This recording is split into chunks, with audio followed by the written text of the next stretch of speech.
Satu, ya. Kok bisa? Masa iya? Loh, tadi itu baru 8 step aja sudah ruwetnya kayak gitu, ya.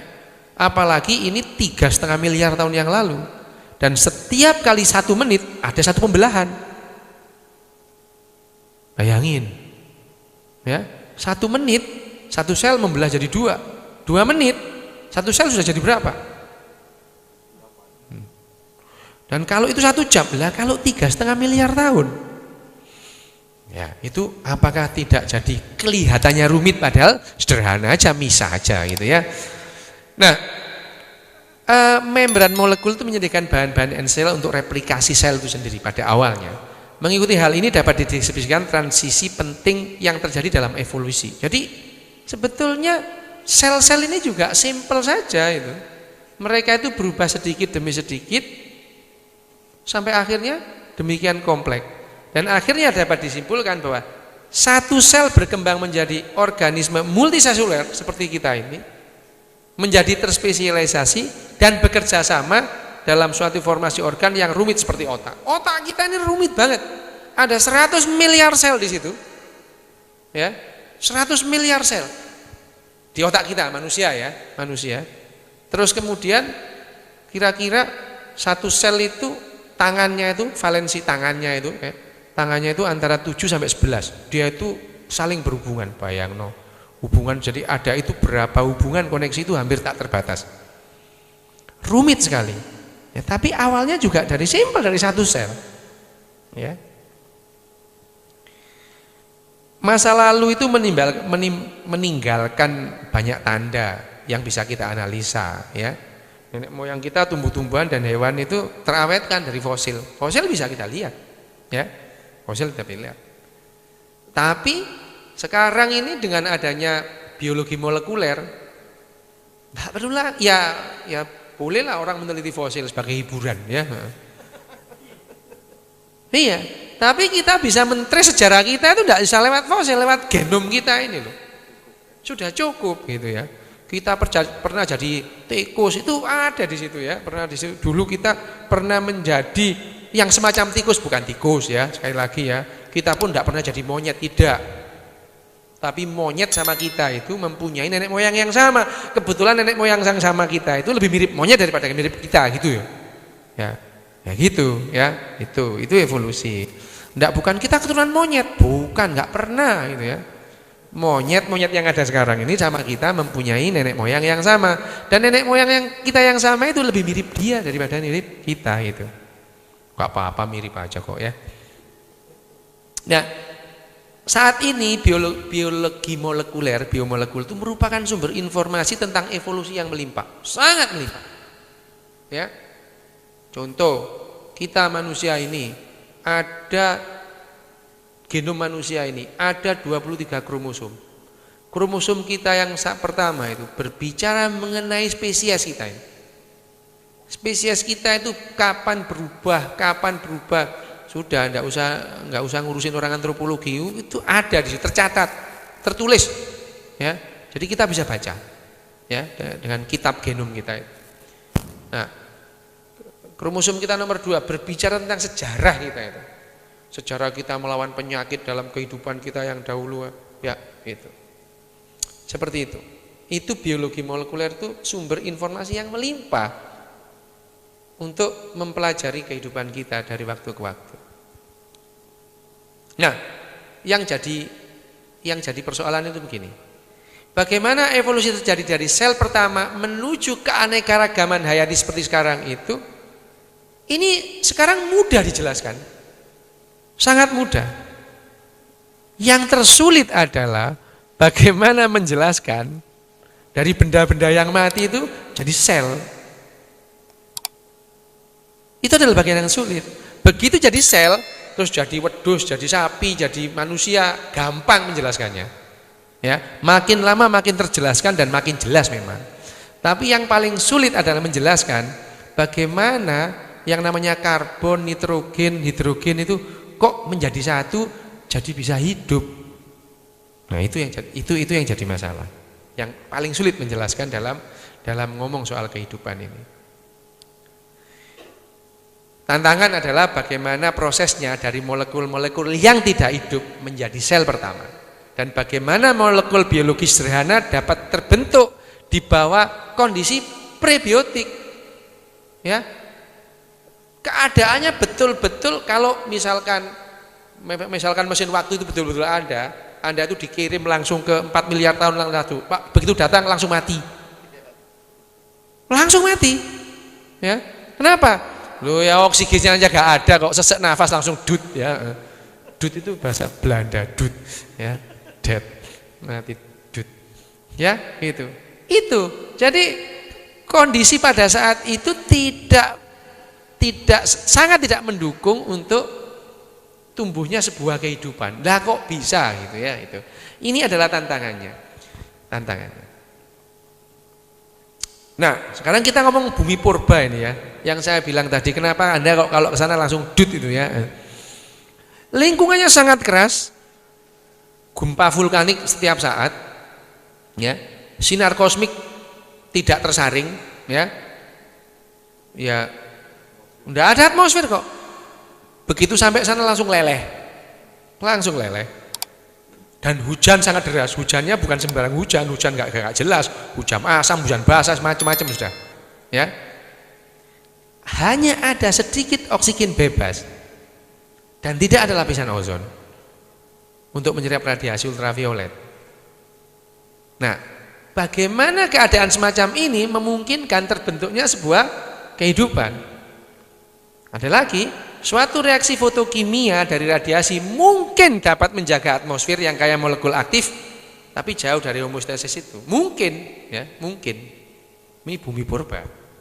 Ya. Nah, evolusi biokimia. Nah, sekarang dalam keadaan seperti itu bagaimana menjelaskan muncul yang namanya cikal bakal kehidupan. Nah, bumi purba itu diyakini dan dibuktikan bahwa molekul-molekul organik sederhana pada saat itu melimpah ya di bumi waktu itu ya, bumi ada CO2, ada CH3, metana, ada NH3, CH4, ada NH3, ada H2.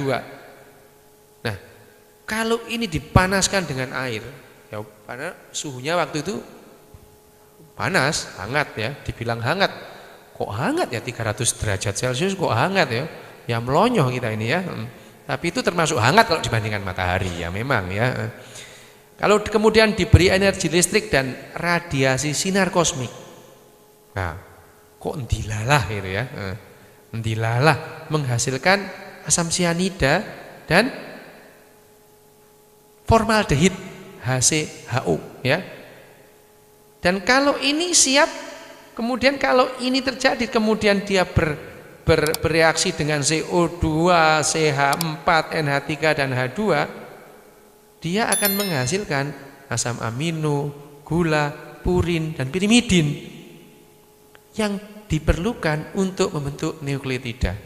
Ya, simple seperti tadi, bahwa kan yang namanya CO2, CH4, NH3 dan H2 kalau bereaksi menjadi HCN. HCN terus balik lagi bereaksi dengan bahan-bahan itu menjadi asam amino, gula, purin dan pirimidin. Nah, pertanyaannya lagi, bagaimana asam amino gula itu jadi hidup? Gula itu kan tidak hidup, gitu kan? Nah, itu dari tantangan lagi. Nah, ini yang merupakan biologi evolusi biokimia. Dia berevolusi sedikit demi sedikit, akhirnya menjadi sesuatu yang bisa merespon lingkungan, dia bisa memetabolisme apa yang ada di sekitar kan untuk kehidupannya. Nah, ini ada orang gila namanya Harold Urey. Kenapa? Ya, gila ya. Orang itu kadang-kadang memang membayangkan kira-kira begini. Banyak orang yang berkira-kira ternyata hanya satu yang benar gitu ya. Banyak kira-kira itu hidup begini gitu ya. Kira-kira itu gini, orang Indian kita itu dulu dari koyot ya. Kemudian ekornya lama-lama hilang jadi manusia itu. Ternyata kita sama koyot enggak ada hubungannya. Yang ada hubungannya sama monyet-monyet itu ya. Itu. Nah, ya, itu. Nah, ini Harold Urey tahun 93 dan Oparin. Harold Urey itu orang Amerika, Oparin itu orang Rusia. Ya. Beda zaman tapi mereka mempunyai ide yang sama. Melalui proses evolusi bentuk kehidupan yang pertama itu berkembang menjadi jenis makhluk hidup seperti sekarang ini, ya. Ya, ini dia mempunyai konsep yang sama. Nah, ada orang yang istilahnya memaintain orang gila, ya orang gila juga sebetulnya ya. Orang gila diikuti jadi orang gila. Stanley Miller itu ya jauh jaraknya dengan Harold Urey, tapi dia ini berhasil membuktikan Urey menggunakan tabung kaca dengan kelengkapan pengaturan memasukkan gas-gas yang dibilang Urey tadi itu. Ya. Lah pertanyaannya itu loh, Urey itu tahu dari mana bumi purba kayak gitu kan gitu ya. Gitu kan? Ya itu aja. Tapi ide dari Urey itu dibuktikan oleh Stanley Miller. Simpel aja kayak gini nih. Ya, alatnya Miller itu. Ya, dipanasin ya, air laut purba tiruan, air laut dikasih tadi itu barang-barang CH3, CH4, NH3 macam-macam, terus kemudian dialiri listrik segala. Ya, masuk. Nah, hasilnya bener asam amino. Ya. Nah, pertanyaannya asam amino itu terus bagaimana nasibnya kok dia bisa membuat kehidupan itu. Nah, asam amino dan nukleotida yang akhirnya melimpah di lautan, ya, kalau disatukan dia menjadi polimer-polimer. Satu asam amino dapat bergabung dengan asam amino yang lain untuk menjadi rantai polipeptida, dan dua nukleotida dapat bersatu membentuk rantai fosfodieter. Nah, kalau ini disatukan jadi RNA. Ya, dan RNA itu ya udah cerdas dia. Ya. Pengulangan dua reaksi membentuk rantai polimer berturut dan disebut polipeptida dan polinukleotida. Ini adalah bahan dari RNA. Polipeptida yang besar disebut protein. Polinukleotida membentuk RNA dan DNA yang umumnya terlihat sebagai unsur pokok yang penting. Ya. Dalam kita hidup ini ada 20 jenis asam amino yang merupakan unsur pokok dalam alam semesta ini. 20 jenis saja asam amino esensial ini. Ya. Sementara molekul RNA dan DNA dibentuk hanya oleh sel yang hidup. Ya, tidak bisa membentuk yang lain. DNA dan RNA hanya sel yang hidup. Jadi, saya ulangi lagi ya. Pada saat berturut-turut ada polipeptida dan polinukleotida yang berlimpah, peluang untuk menjadi RNA, besar banget ya. Ya, kalau yang kerja di laboratorium ini didekatkan aja langsung, ya, itu kawin, ya, tidak pakai penghulu, kawin langsung, ya, langsung giring ke kamar, kasih 10 juta, ya, ketangkap, gitu ya. Yang lain transfer 10 juta itu cuma DP gitu ya. Ya, itu yang terjadi. Awalnya dari RNA. Kalau itu dari RNA, kalau sudah terjadi RNA ini adalah RNA ini cerdas. Cerdas banget RNA itu. Sendirian aja dia sudah cerdas. Apalagi kalau banyak. Cerdasnya di mana? Nanti saya tunjukkan ya. Saya tunjukkan. Nah, awalnya adalah kata, gitu ya. Memang RNA kita awal tuh kata saja. Ada 4 huruf dasar kehidupan, ATGC ya. Nah, itu sudah tahu semua ATGC itu. Kata dibentuk oleh 3 huruf. Ya, ini sebuah kata. Sama, bahasa kita dengan bahasa laler itu sama. Ya. GTA itu alanin, sama, laler juga begitu ngomongnya, ya. Gitu. Karena kita memang saudara gitu ya. Tidak apa-apa, lumayan saudara sama laler daripada saudara sama kendi, ya. Terbuat dari tanah, ya. Tidak apa-apa lah, ya gitu ya. Nah, awalnya adalah kata.